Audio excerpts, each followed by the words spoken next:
Mascots like Sonic the Hedgehog have been no stranger to the small and big screens outside of the game world, whether it be in numerous animations and cartoons. But this is the Blue Hedgehog's first live-action film, which was a long time coming, and longer still due to massive backlash to Sonic's original design. Hey, remember that nightmare? In an April 2019 trailer leading to a redesign of the character and changing the release date from November 2019 to February 2020. The trailers also hinted at really fast action, an obviously comedic tone, and battles between Sonic and Dr. Robotnik. But was it worth the delayed wait? Has the Blue Blur made his mark? Well, having only played the early 2D Sonic games in Sonic Mania myself, let's answer those questions.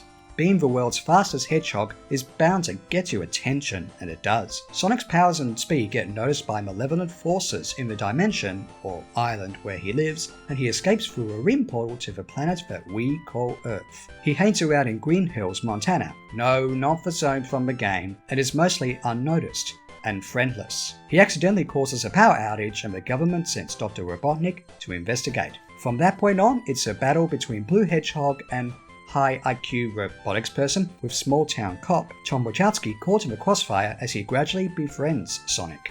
It's a road trip adventure comedy film where loneliness and a freak out over a weird blue blur are the out of nowhere inciting incidents that put the story into motion. Okay, let's answer this question. How does Sonic look?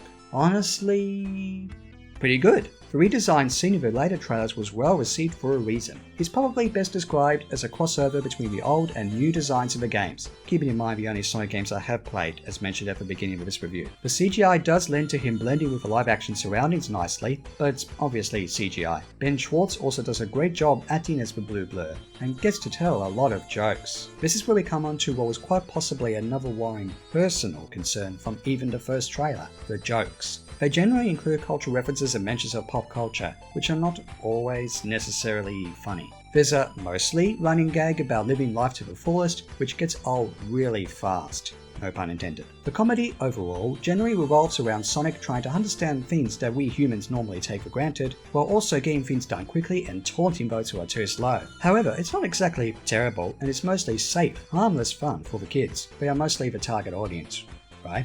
Speaking of which, Jim Carrey's performance as Robotnik, I'm torn on this. While Robotnik's characteristics such as the high IQ, fascination with robotics, disregard for others' feelings and opinions, not to mention his never-ending thirst for world domination, are mostly spot on, Jim Carrey is mostly just being Jim Carrey here, with his physical gags and delivering the dialogue in an over-the-top manner.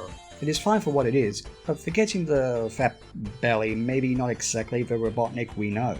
Maybe more so in the 3D games or something, but I haven't played those. And yes, he is called Robotnik in this film. Or is he? That brings us onto what the Sonic fans may get out of this film. There are a few nice references to the franchise, including the names of recognizable zones, and even a hint at the original music towards the end. The music, that mostly consists of simple emotional cues and pop culture style songs, is just okay. But that thankfully doesn't apply to the action sequences. The action sequences, while quite possibly heavy in CGI, are actually well executed and fun to watch, especially the moment where Sonic spin dashes into one of Robotnik's vehicles. Awesome. This can be attributed to Jeff Fowler being a visual effects artist, while making his directorial debut here. And for Sonic fans who are patient enough, may actually be pleased to know that Sonic does show more of his cool attitude towards the end, as a slight contrast to the what do you humans do sort of humour. The Sonic fans will also have to be more patient, because the ending is bound to make any one of them smile, while possibly hinting at a sequel.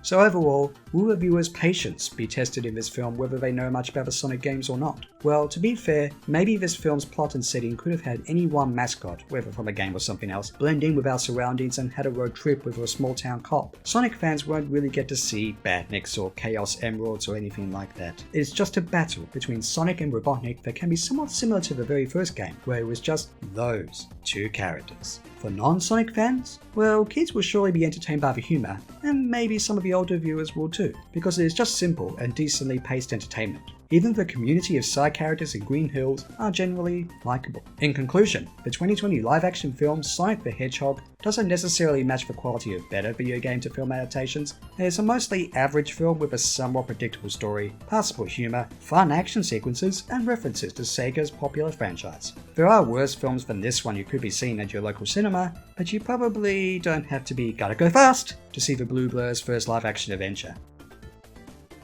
Thank you so much for watching my review of this contemporary film, and I hope you have been enjoying Sonic the Hedgehog week so far on my channel. However, due to work conflicts, the review for Sonic Mania will have to be pushed back a week, with the only review this weekend being Sonic 3 and Knuckles. I'm off to edit that review now, so have a good day or night or whatever it is, and yep, that's it, gotta go fast now, bye!